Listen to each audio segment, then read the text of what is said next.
তো দিন ধরে যার জন্য প্রতীক্ষা করছিলাম, এত বছর ধরে, দিনও ভুল বলবো, এত বছর ধরে ফাইনালি হচ্ছে। তোমরা অনেকেই জিজ্ঞেস করেছো যে আমি যখন লাইভে এসেছিলাম কোথায় যাচ্ছি বলার জন্য, আমি তখন কিছু বলিনি। তো আমি আজকে বলেই দিচ্ছি এই ভিডিওর মাধ্যমে, সন্ধ্যা থেকে শুরু করেছি গোছগাছ। তো যাই হোক, সবারটা গুছিয়ে নিতে হচ্ছে, মানে কী নেবো না নেবো, বেশ কটা দিনের জন্যই যাচ্ছি। তো যেহেতু সাথে সিনিয়ররা যাচ্ছে, তাদের সব ওষুধপত্র সমস্ত কিছু, যাই হোক কোমর ব্যথা হয়ে গেছে। তো ফাইনালি রাধা মাধবের অশেষ কৃপা, আমার গুরুদেবের আশীর্বাদ, তার জন্যে ফাইনালি এত বছর পর যাওয়া হচ্ছে বৃন্দাবন। তার জন্যই সমস্ত, মানে একদিন আগে, মানে কালকে সকালে আমাদের ট্রেন, আর আমি আজকে রাতে, মানে রাত না, আজকে সন্ধ্যা থেকে শুরু করেছি গোছানো। আসলে এই মাসটা জুড়ে, মানে 2 মাস কন্টিনিউ যত স্টুডেন্টদের পরীক্ষা থাকে, তো আমি মানে একদিনও ছুটি পাচ্ছিলাম না। আর যে কটা দিন ছুটি ছিল, মানে জাস্ট সানডে করেই পেয়েছি, সে কটা দিন মানে সবাইকে টাইম দিতেই চলে গেছে আর কি। আমি যে আরও 2 দিন আগে থেকে গোছগাছ শুরু করবো, যাই হোক আমি না, মানে সব ভুলে যাচ্ছি।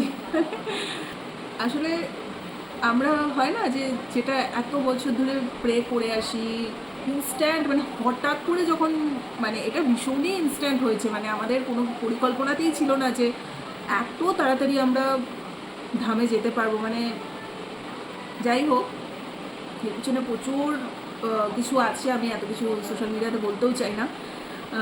যাই হোক, খুবই শর্ট টাইমের মধ্যে আমরা অ্যারেঞ্জ করেছি, ভীষণই শর্ট টাইমের মধ্যে। এবার একটা টেনশনও আছে যে যেহেতু মা মাসি এরা অনেক সিনিয়র, এবার এদেরকে নিয়ে পুরো একার এরকম এতটা দূর ট্রাভেল করবো, একটু তো টেনশন হচ্ছে। সব কিছু যতই আমি ট্রাভেল এজেন্সির থ্রু দিয়ে যাই না কেন, তাও সবটা মিলে একটা টেনশনের মধ্যেই আছি। যতক্ষণ না অবধি ঠিকঠাকভাবে ট্রেনে উঠতে পারছি, ওই একটা টেনশন। তো বলতে মানে আমি মানে যেটা বলছিলাম যে সব কিছু ভুলে যাচ্ছি, মানে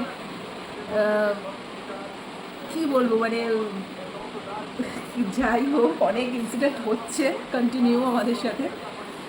তো দিন গুনছিলাম, হ্যাঁ, যে 3 মাস আগে থেকে দিন গোনা শুরু করেছি। 1 সপ্তাহ আগে পর্যন্ত দিন গুনে যাচ্ছি, দিন দেখি আর আসে না। দিন মনে হচ্ছে যেন খুব তো দিন এখনও পিছিয়ে আছে। মানে কি হয় না যে একবার টান চলে আসলে কোনো একটা জায়গার প্রতি, তখন আর বাড়িতে মন টেকে না। সো সবটাই ওনার আশীর্বাদ এবং ওনার উন্মাদনাতেই আমরা এক প্রকার ভেসে যাচ্ছি। কী করছি না করছি কিছুই জানি না, কতটা কি গোছাতে পারলাম, কীভাবে কী করলাম আমার কোনো আইডিয়া নেই। আমার মানে এই এক রাতের মধ্যে করতে গিয়ে এখন আমার শরীরটাই ছেড়ে দিয়েছে। যাই হোক, আমার আরও 2 দিন আগে থেকে গোছগাছ মানে করাটা উচিত ছিল, কিন্তু জানি না সামহাও সব কিছুর মধ্যে এত ঘেটেছিলাম আর হয়নি। বাট ঠিক আছে, চলো, যা হবে ভালোর জন্যই হবে। ফাইনালি যাচ্ছি বৃন্দাবন ধাম। তো যাই, আপাতত বাকি আরও কিছু গোছগাছ আছে, সেগুলো কমপ্লিট করে দেন একটু খেয়ে দিয়ে ঘুমিয়ে পড়ি। কালকে ভোরবেলা উঠে সব তোড়জোড় স্টার্ট করতে হবে, মানে যাওয়ার জন্য, যেহেতু সকাল সকাল ট্রেন আমাদের। তোমরা প্রে করো ভগবানের কাছে যাতে সাবধানে মাদেরকে নিয়ে বৃন্দাবন ধামে পৌঁছাতে পারি, সাবধানে ট্রেনে উঠতে পারি। একটা চাপই থাকে। যাই হোক, আমি ভগবানের কাছে এটাই প্রে করবো।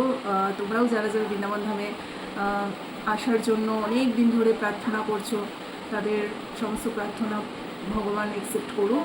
কিছু মানে কিছু বলতে গেলে আবার কেঁদে দেবো, খুব ইমোশনাল হয়ে যাব, কারণ অনেক কিছু ঝেলেছি, অনেক কিছু। সো কোনো কিছুই এত ইজিলি হয়নি। আজকে বললাম কালকে বৃন্দাবন ধামে চলে যাচ্ছি, এতটাও ইজি ছিল না ব্যাপারটা। তো যাই হোক, ঠিক আছে, যেটা ছিল সেটা আমার আর মাধবের নিজেদের ব্যাপার, সেটা আমরা বুঝে নিয়েছি আমাদের মতো করে। তো এই ছোট্ট করে একটা আপডেট তোমাদের দিয়ে রাখলাম। তাই বলো, রাধে রাধে, হরে কৃষ্ণ, বৃন্দাবন ধাম কি জয়।